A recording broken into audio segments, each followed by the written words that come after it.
Hello viewers, আপনাদের কাছে new video নিয়ে আসলাম আজকে মর্নিং টাইম সানাইয়ের অবস্থান দেখতেছেন আপনারা। আসলে কোনো গাড়ি নাই, কাস্টমার নাই, কোনো কিছু নাই। মর্নিং টাইম সানাইটা মর্নিং টাইম একদম নীরব থাকে।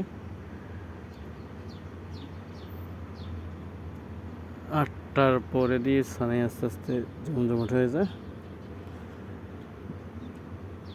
আসলে আরবের ভিতরে যেখানে গ্যারেজ, যেখানে মানে হার্ডওয়্যার শপগুলো আছে, ওখানটাকে সানাইয়া বলা হয় আর কি। গ্যারেজ মানে বিভিন্ন রকমের গাড়ির সামান বিক্রি করা হয়, বিভিন্ন গ্যারেজে মানে গাড়ি ঠিক করানো হয়, এসির দোকান, অনেক কিছু। এখানে ওই জায়গাটাকে সানাইয়া বলা হয়। ওটা আলাদা এক্সট্রা জায়গার ভিতরে ওটা গঠিত হয়। তো ভিউয়ার্স, ভালো লাগলে ভিডিওটা লাইক করুন, শেয়ার করুন, ইনশাআল্লাহ সাপোর্ট করুন আমাকে।